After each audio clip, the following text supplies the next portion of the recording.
Hello everyone, it's Jamal Thomas. Welcome to the Progressive Soapbox. So I had an epic interview with Joe Firestone on Real Progressives yesterday. It went for like 4 hours. It literally went for like 4 hours. Now, I am calling this video the Real Progressives interview controversy, even though there was no controversy. Joe Firestone, there's a section in the interview where Joe Firestone, he's like, I heard that you said X about MMT.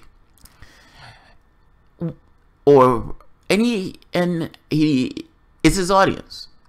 Like, how can I say this? It's his audience. Like, the MMT thing, that's their sandbox. That's what they believe in. And they're militant about it. I would say a little too militant at times, but they're militant about it. And so it is natural. It's natural to be that, hey, I heard you said this about MMT. And I clarified what I said because I wanted him to be perfectly clear on what I think about this. I'm further to the left than Joe on this, and I think I'm further to the left than these guys on this. Cash isn't real. I don't care the conception that you come up with from a flat fact standpoint of sovereign currency and all this other stuff. I think MMT is right. It's not what I think about it. It's just flat fact true. You can even make a case that we use it for our military right now. We just print dollars. The reason why I say it's a flat fact thing, a lot of it is true. Some of it, they get into the weeds, in which case they lose me. But the basics of it, yeah, Congress controls the purse strings. How you deal with your sovereign currency is a creature of Congress. They make the laws that they want to make. And to take it further, none of this is real. None of it is real. Like, this conception of money, if there was a solar flare that erased all of the hard drives, are you going to eat your dollars? Are you going to be able to digest those dollars? Are you going to be able to use those dollars to build your house? You're not. It's not real. It's a figment of consciousness. It's one of those things that people agree that it exists, and you've been cultured for the entirety of your life to believe that it exists. There is no existence to it. It's not even backed by gold currency. So if you and I are having a conversation, and you're telling me that you're going to spend $10 trillion a year, something like that, fuck do I care? I have this idea on the things that I want my society to be able to do. You have the resources to do those things.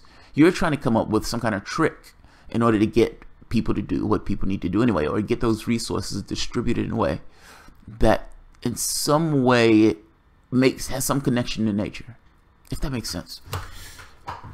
My point was, and I think I made this point to Joe last night, I don't care what trick you come up with to do that. I don't care one iota. Your issue is politics. This is the sandbox to which I dwell. Politics. How do you do? How do you get it across? How do you get it across the finish line? Certainly, you know, nobody, Bernie Sanders included, even if Bernie Sanders at 3 in the morning believes in it, breathes it, knows it, complete book and verse, he would in no way say a word about it. Now, it's a second conversation of whether or not you do it. It's a second conversation of whether you call it something else. For example, Hillary Clinton, when asked, wanting to be asked about UFOs, and when the person was put the question to her, because again, in the WikiLeaks, she wanted to be asked about that particular point, she says, they're called aerial phenomena. They're called unidentified aerial phenomena. They're not UFOs.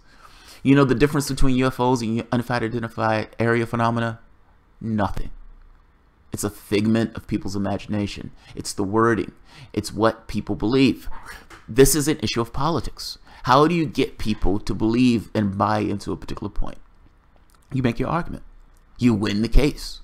You get this hegemonic viewpoint of economics that you're looking for. But let's just be clear. Whether or not Paul Ryan has the capacity to do what you guys are saying Paul Ryan has the capacity to do, is Paul Ryan going to do it? No. No, he's not. Are you going to get these fiscal Democrats to behave in this way? No, you are not. You are not. The American public has been beat over the head with a particular concept of economics for the entirety of their lives.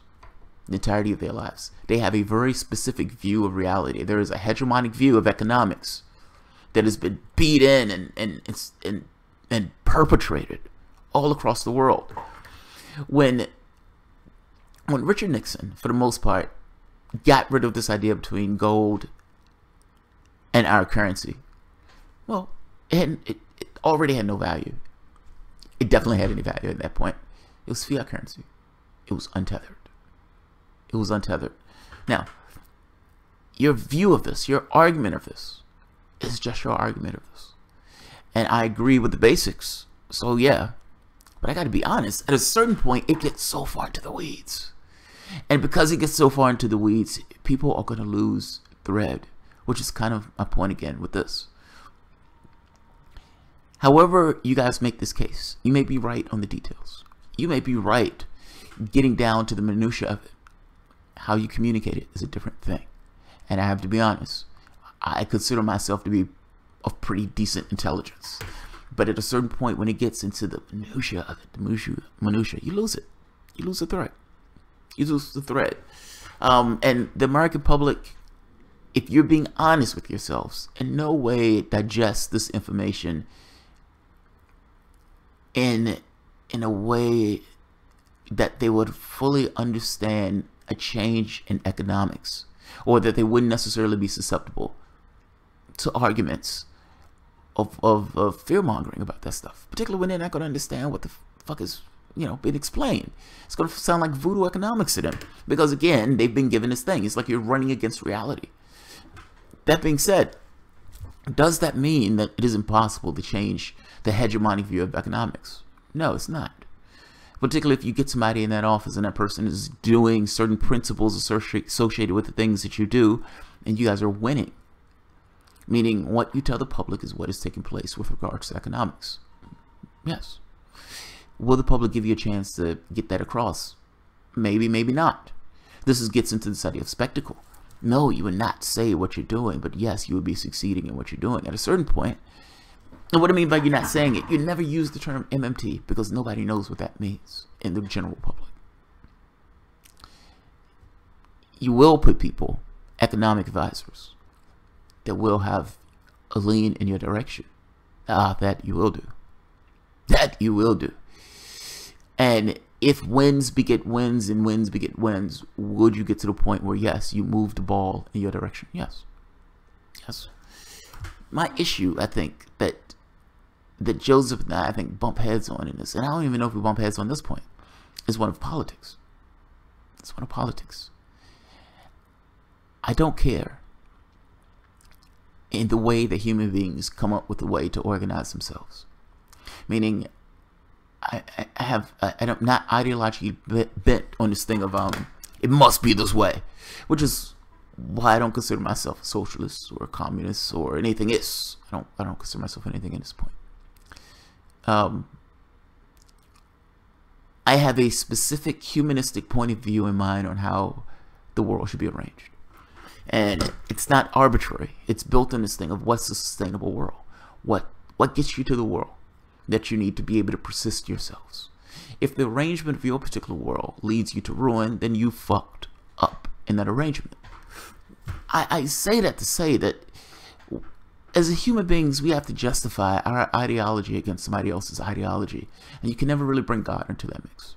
Meaning, in a world that's completely arbitrary, and in a world that, nothing really means anything, how do you make your particular thing have more meaning than their particular thing? And I would argue existence itself. Meaning, if we're doing something that's adversely affecting our lives and our capacity to keep ourselves going, then you fucked up.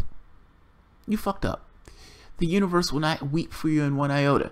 But I would imagine that as human beings, we give ourselves value. Because, I think it's sensible for something that exists to give itself a certain amount of value. Particularly more value than anything else. Be biased. We're human beings. Humanistic points of view just make sense. Just from this standpoint that this is what we are. If we're doing something that is undermining that value, undermining that existence, and if we're doing something that in no way is a sustainable path, then you fucked up. I would say that if my point of view is a point of view that is more sustainable and keeps us around, keeps us in a certain homeostasis with our particular environment, keeps us safe, gets us happy, keeps us healthy, allows us to persist, then that is fundamentally right from a cosmic level. I would argue that's right. How you arrange yourself to get to that point, I don't care. I don't care. There are objectives that I would like to meet those objectives. I don't care the arrangement. I just want to be arranged in that way. Money doesn't exist. Now, if MMTers are saying we're going to spend $20 trillion a year, $10 trillion a year, money doesn't exist. Figure out the arrangement and make the shit work. Make your argument to get the rest of the public to buy in. Figure out a way to get the financial markets, because they will punish you when you're trying to do something like this. These people will howl and these people will scream. And yes, fear-mongering does work. Are there death panels? Yes or no? No, they're not death panels. Does immigration really hurt the United States? No, those people take in more tax dollars than they put out. Do trickle-down economics create jobs? Does it create jobs? That's fear-mongering that goes on today, even with that particular point. It's insanity.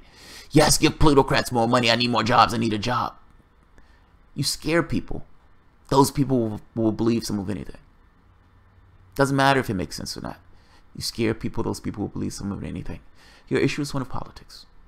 Money isn't real. I don't care how you arrange yourselves. Your issue is politics. That's my sandbox. That's Joe and I probably agree on like 99.8% of stuff. Like and like I said, I think I'm further to the left of him on some of the stuff because I don't care how it's arranged. I got to be honest. My issue is objectives, not necessarily the arrangement itself. I've always leaned towards a more Venus Project approach. Money isn't real, so just get rid of cash. Figure out a way to create incentives in that particular way. But if society is going to make any kind of transition at all, it needs to find a way to do it. If this is a new way of looking at economics that allows that society to come to some agreement that's more along with my path of saying things, God bless. God bless. You just have to make your argument. You have to win that case. You have to change the hegemonic view of economics. It is not a small feat. I would say being ridiculously militant about it is going to be counterproductive. I would say being strong to your cause is, yes, that's perfectly fine. I would say not being to the point of trying to compel your particular guy to say certain things that will adversely affect and allow themselves to be open to fear-mongering is probably a good idea. So, I will leave it at that. Joe is going to be on my show on Thursday at 8 p.m. So we should have a great conversation. I love talking to the guy. There's a PhD in political science. It's fucking fascinating. It's fucking fascinating. He goes into political history, and 80% of it I'm with him. And then he says something where it's not like a main guy in that time. It's like a guy of a guy of a guy. And you're like, oh yeah, you've lost me. You've lost me. It's fascinating. It's fascinating. It's like you find yourself after the fact, like looking up, okay, he's talking about this. Let me figure this shit out, what he's talking about. Now, so Joe is going to be on my show on Thursday at 8. I look forward to it. The interview was good, man. I would say it was a great discussion. It went for a long time, so I don't know who's going to look at that for that long. But it was a good convo. So I want to thank Joe for having me on the show. And I look forward to having him on mine at 8 p.m. All right, guys. Thanks.